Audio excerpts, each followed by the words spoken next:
It's 483 BCE, and a statesman is standing outside the Athenian agora. An illiterate person approaches him and asks him to write down the name Aristides. The people of Athens are holding a vote to exile or ostracize the man by the name Aristides. And the statesman, as he's writing the name, the illiterate person says that I am voting him out because I am tired of hearing him being called the just. So the statesman gives back the illiterate person his potsherd. That's what they were using to vote, the broken piece of potsherd. And that is how Aristides had successfully contributed to his own exile. Yes, the statesman in question is Aristides himself. I forgot to say this. Get a chair. Let's talk. For context, Aristides was beefing with a guy by the name Themistocles. Themistocles wanted Athens to invest in their naval power, and Aristides wanted Athens to fortify their land defense. And this beef was heightened by the discovery of silver because Aristides wanted the money to go back to the people. Themistocles wanted the money to be invested in strengthening the naval fleet.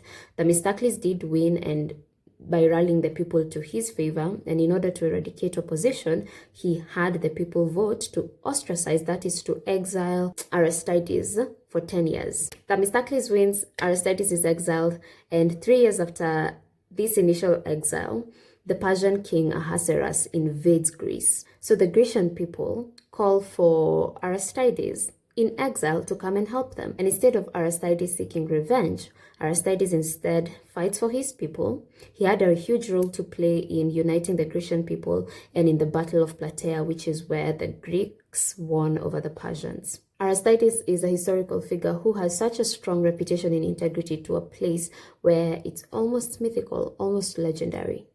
Episode 1177, the cost of doing business with integrity. Business will not work out because you're trying to do the right thing. Or you put in 100%, you get 10% back. And so only the very resilient can actually ride that wave out. There's a scripture that says, what builder builds a house without first calculating the cost? And I want you to know, start counting your losses right now because integrity will cost you. As I was thinking about making this video, if there's a person who has felt the pain of integrity, is God the Father. His own integrity was put to the test when his own son decided to take on the burden of sin for humanity. And he did not stop it. And he turned away. And Jesus Christ died. And he died for 3 days. And he came back victorious. Huzzah! So, integrity will cost you.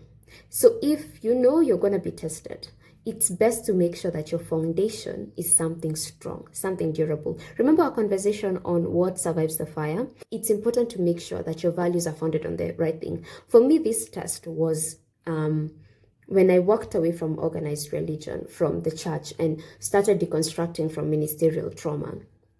I realized that most of the values, I had good values, yes, but they were founded on my need for validation from other human beings, and especially the Christian community.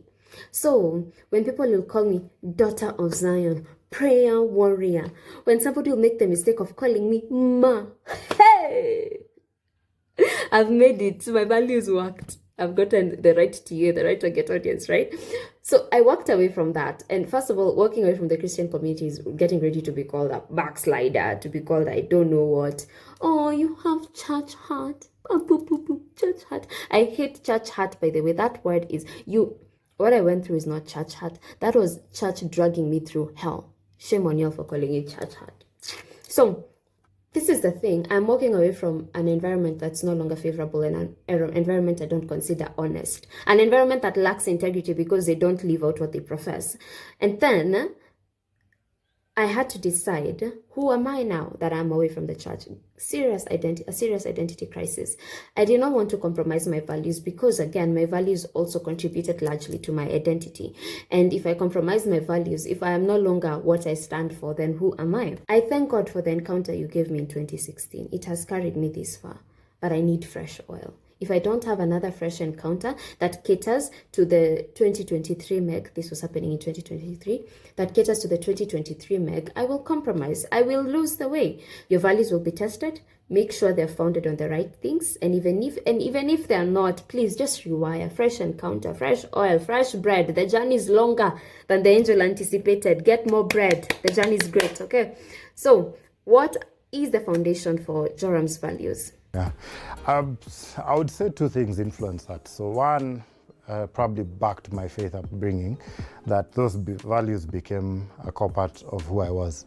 Train up a child in the way that they should go, and when they grow up, they will not depart from it. I think you know of this metaphor of the Chinese bamboo tree.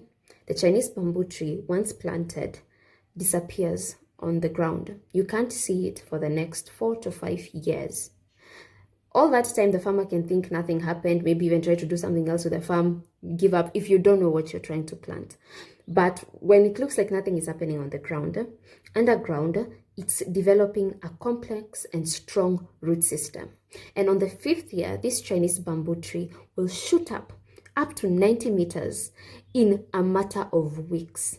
Let me just say, the flesh is heavily concentrated in children. There are phases your children go through that almost makes you want to give up. Like, is there really hope for this one? Like, God, who am I raising? Like, But I want you to know your words, your actions, and the values you instill in your children, they are like seeds. Consider it like the Chinese bamboo tree.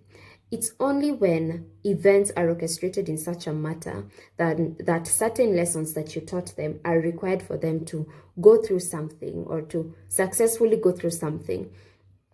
That's when you will see the fruit of your labor. In summary, just train up a child in the way that they should go. When they grow up, they will not depart from it.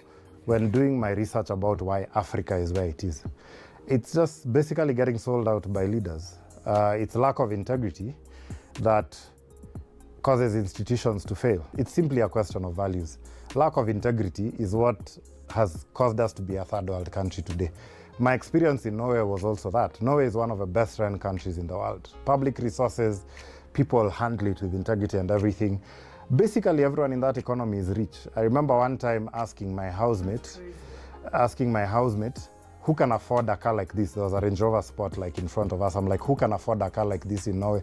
She's like, anyone. This is a middle class thing. Here, it's wealthy people who, whatever. But in a place like Norway, everyone is wealthy because of how the country's assets have been managed. And when I just looked at how the economy was run, it was basically getting people of integrity into office. Today it's like scripture upon scripture. I'm on fire. There's a scripture that says that righteousness exalts a nation. And another scripture says that when the righteous are in authority, the people rejoice. But when the wicked rule, the people mourn.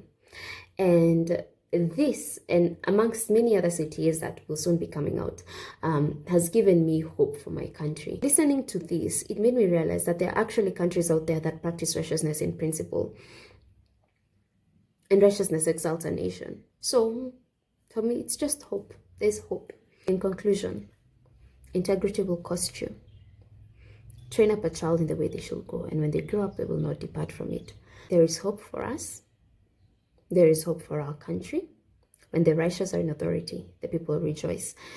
And lastly, live in such a way that you can sell your parrot to the town gossip and feel nothing. So we need a whole national dialogue around this whole values thing, because the number of entrepreneurs I see getting depressed because they've given so much, they have done so much, they have, literally done their best. They've sold their house, all their property, they've been auctioned, they've been what?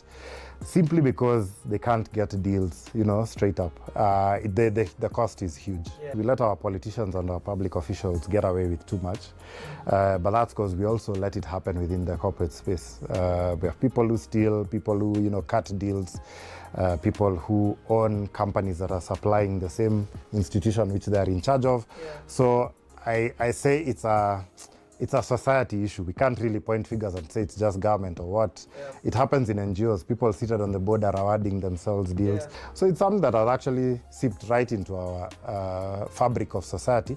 But I think from a national point of view, we are in denial that this is who we are. Righteousness is a virtue signaling thing. It's not something that we actually act out. Because if we did that, society would be very different.